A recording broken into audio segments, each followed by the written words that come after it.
Welcome back. तो आज ना मेरी वीडियो काफ़ी टाइम बाद आई है और घर में हुआ था कुछ काम जिसकी वजह से ना वीडियो मेरी काफ़ी लेट हो रही थी। तो ये है मतलब बिफ़ोर लुक। इस टाइम ना घर को यानी कि फ़र्श को पूरे तरीके से ख़ाली कर दिया था क्योंकि यहाँ पे होना था कुछ काम। तो बस घर को पूरे ख़ाली करने के बाद बेड वग़ैरह फ़र्नीचर जो भी था फ़र्श पे रखा रहने वाला, वो सारी चीज़ें मैंने यहाँ से हटा दी थी और उसके बाद फिर इस तरह से फ़र्श को मतलब बनवा लिया था, टाइल्स वग़ैरह लगवा ली थी।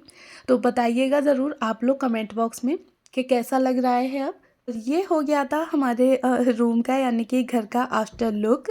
तो बस इस टाइम ना मैंने मतलब फ़र्श वगैरह की ही वीडियो यानी कि एक क्लिप ले ली थी और उसके बाद फिर स्टार्टिंग की थी अपने घर को फिर से रीसेट करने की, क्योंकि ना घर का जो भी सारा सामान था वो सारी चीज़ें हटा के फ़र्श वगैरह बना था। तो सारा काम ही एकदम से बहुत ज़्यादा बिखर गया था और घर भी पूरा उथल-पुथल हो गया था। तो इस टाइम पे ना मैं आधी से ज़्यादा अपनी जो क्लीनिंग थी वो कर चुकी थी। तो यहाँ पे ना जो भी विंटर्स वगैरह के कपड़े थे तो वो मैंने सोचा कि जो हैवी कपड़े हैं वो अब तो इतना यूज़ में नहीं आ रहे हैं, तो उनको रख दिया जाए। और जैसे कि समर्स आने वाली है तो उसके लिए जो कपड़े रखे हुए थे पहले से, तो उनको मैंने फिर बाहर निकाल लिया। तो अगर ना आप लोग भी इस तरह से जो सूटकेस हैं या बैग वगैरह हैं, उनमें अपने कपड़ों को रखते हैं विंटर के या समर्स के, तो उनमें ना कपड़ों का पता नहीं लगता है और फिर एक चीज़ के लिए हमें सारे बैग, सूटकेस वगैरह खोल के देखने पड़ते हैं। तो आप ना इस तरह से यानी कि मेरी तरह से नेम वगैरह लगा के लिख के पेपर पे लगा सकते हैं। इससे ना बहुत आसान हो जाता है।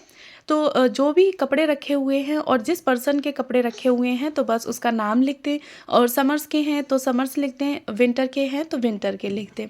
तो इससे ना बहुत आसानी होती है कपड़ों को ढूँढने में।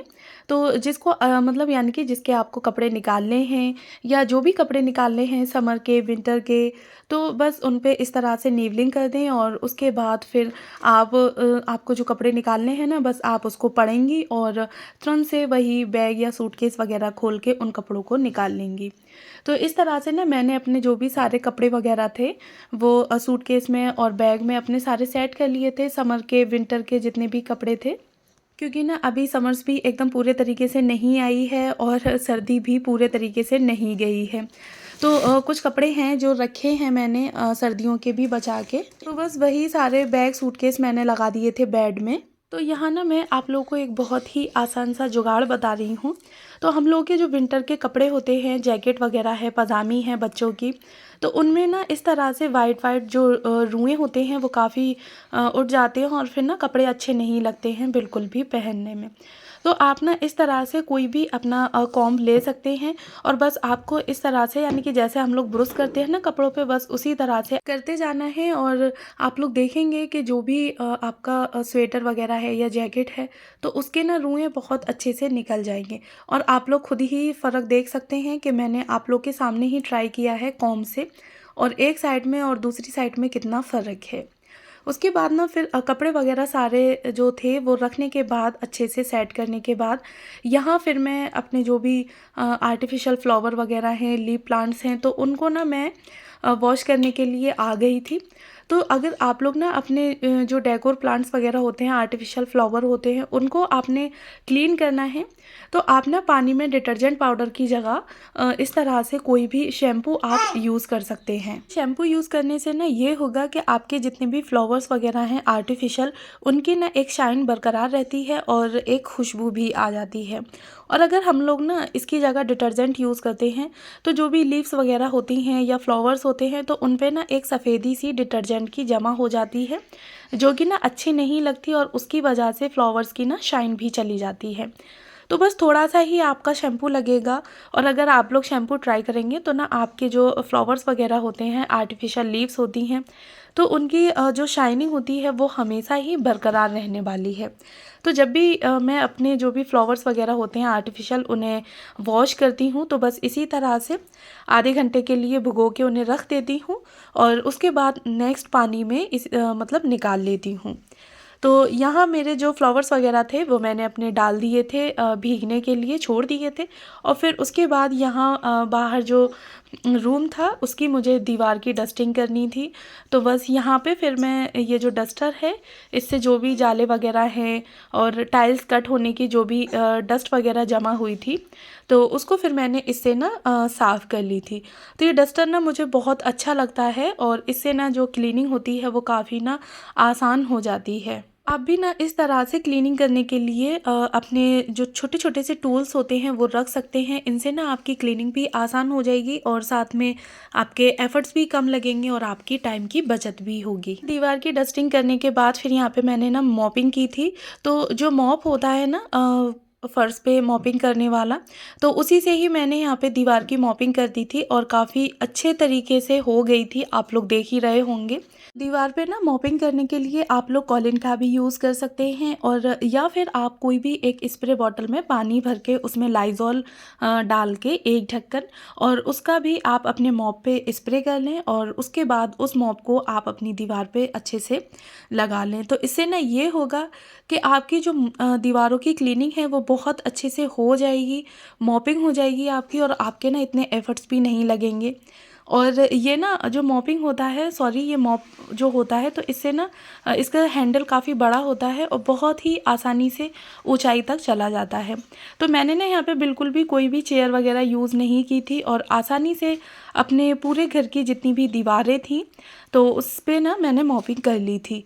तो बहुत ही अच्छे तरीके से क्लीन हो जाता है। आप भी इस तरह से मंथ में एक बार कर सकते हैं। बस यहाँ पे मॉपिंग वगैरह जो थी दीवारों की वो मैंने सारी कर दी थी और उसके बाद फिर अपने जो फ्लावर्स वगैरह थे वो साफ़ पानी में डिप करके निकाल लिए थे अच्छे से। तो ये देखें सारे ही फ्लावर्स वगैरह मुझे बिल्कुल भी इनमें एफ़र्ट्स नहीं लगाने पड़े थे। आधा से 1 घंटा के लिए मैंने भिगो के रख दिए थे और उसके बाद एक क्लीन पानी में मैंने इनको अच्छे से डिप करके निकाल लिया था। उसके बाद फिर यहाँ पे बारी आई थी मेरी जो भी बेड वगैरह थे उन पे बेडशीट लगाने की। ना घर की डीप क्लीनिंग करते वक्त हमारा कुछ ऐसा ही होता है कि काफ़ी सारे काम जो होते हैं वो हम एक के बाद एक करते जाते हैं और इनमें काफ़ी सारे काम ऐसे थे जो कि मैं शूट करना भूल गई। मतलब एक काम से दूसरे काम में मैं तुरंत लग जाती थी। तो ना फिर याद आता था, मतलब जब आधे से ज़्यादा काम हो जाता था तब याद आता था कि शूट नहीं किया, तो फिर मैं उसको बिल्कुल छोड़ ही दिया था। तो बस यहाँ पे ना इस तरह से धीरे धीरे करके मैं अपनी जो क्लीनिंग थी एक एक करके काम करती गई और साथ में जो चीज़ जहाँ सेट करनी थी वो भी सेट कर दी गई। बाहर का जो बेड था उसकी बेडशीट वगैरह मैंने अच्छे से बेड को क्लीन करके लगा दी थी और उसके बाद फिर मैं यहाँ आ गई थी अंदर वाले बेड पे। तो इसको भी मैंने अच्छे से क्लीन कर लिया था और उसके बाद फिर मैंने यहाँ पे भी ना इसकी बेडशीट जो थी वो लगा दी थी। क्योंकि टाइल्स वगैरह लगे थे तो घर पूरे तरीके से मतलब बाहर सारे सामान को निकाल दिया था घर से और इतनी ही धूल वगैरह टाइल्स के कट होने की जम गई थी कि बहुत ही ज़्यादा फिर अच्छे से घर की ना डीप क्लीनिंग करनी पड़ी। अब आती है बेडशीट की बारी और बेडशीट को ना आप एक कपड़े को यानी कि कॉर्नर से और उसी के ऊपर दूसरे कपड़े की साइड को फोल्ड कर देंगे तो इससे ना आपकी जो बेडशीट है वो बिल्कुल भी ख़राब नहीं होगी बच्चों के कूदने के बाद भी। तो मैंने इसी तरह से अपनी बेडशीट को लगा देती हूँ जिससे कि ना वो दिन भर आराम से बहुत ही अच्छे तरीके से चल जाती है। बच्चे कितना भी बेड पे खेल लें कूद लें लेकिन बेडशीट आपकी दिन भर ख़राब नहीं होगी और बहुत ही आराम से चल जाती है।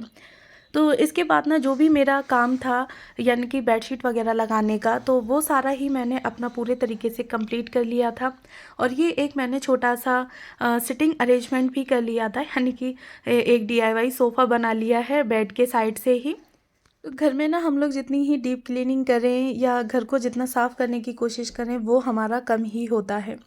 तो इसके बाद ना फिर मैंने यहाँ पे अपने जो भी गेट वगैरह थे सारे ही फर्नीचर थी जो कवर्स वगैरह थे तो उन सारी चीज़ों को मैंने यहाँ कॉलिन से अच्छे से साफ़ कर दिया था। तो ये ना वुडन के मेरे गेट हैं और कॉलिन से अगर आप लोग साफ़ करेंगे तो ये ना वुडन मतलब बिल्कुल भी ख़राब नहीं होगी। यहाँ तक ना मेरे घर के जितने भी काम थे वो ऑलमोस्ट सारे हो चुके थे, यानी कि डीप क्लीनिंग वगैरह। और जिस दिन ना मुझे क्लीनिंग वगैरह करनी होती है घर की अच्छे से डीप क्लीनिंग, तो उस दिन ना मैं अपना जो लंच होता है वो पहले से ही बना के रख देती हूँ और उसके बाद फिर मैं स्टार्टिंग करती हूँ अपनी डीप क्लीनिंग की। क्योंकि डीप क्लीनिंग में लगने के बाद ना फिर हमारे पास इतना टाइम नहीं हो पाता है, यानी कि नहीं मिल पाता जो कि हम घर के सॉरी अपने लिए ना खाना वगैरह बना पाएँ, और काफ़ी ना थकान भी हो जाती है। तो इसलिए ना मैं पहले से ही खाना बना के रख देती हूँ। तो यहाँ पे ना सारा काम हो गया था और इसके बाद फिर मैंने कर्टेन वगैरह थे उनको भी चेंज कर दिया था। ये भी कर्टेन थे डोर्स के, विंडो के, तो सारे ही कर्टेन मैंने चेंज कर दिए थे और घर ना बहुत ही अच्छा लगने लगा था। ये सारी चीज़ें करने के बाद सिर्फ मेरे जो है फ्लावर्स वगैरह आर्टिफिशियल वो रह गए थे लगाने के, क्योंकि वो सूखे नहीं थे। और लास्ट में आती है मॉपिंग की बारी। तो यहाँ मॉपिंग भी मैंने फिर कर दी थी अपनी, और यहाँ तक मेरा ऑलमोस्ट जो था वो घर का सारा काम डीप क्लीनिंग से मैं फ्री हो गई थी। तो ना कमेंट बॉक्स में बताइएगा ज़रूर ये जो मैंने डीप क्लीनिंग की वीडियो आप लोग के साथ शेयर की है वो आप लोग के लिए कैसी है, हेल्पफुल है आपके लिए या नहीं। और इसी के साथ ही छोटे से टिप्स जो हैं वो शेयर किए हैं मैंने आप लोग के साथ, तो बताइएगा ज़रूर। और आप लोग अगर मेरे चैनल पर पहली बार आए हैं तो प्लीज़ मेरे चैनल को ज़रूर सब्सक्राइब करें, साथ में बेल आइकन को भी ऑन कर लें जिससे कि मेरी किसी भी वीडियो का नोटिफिकेशन सबसे पहले आप तक पहुँचे। Bye bye.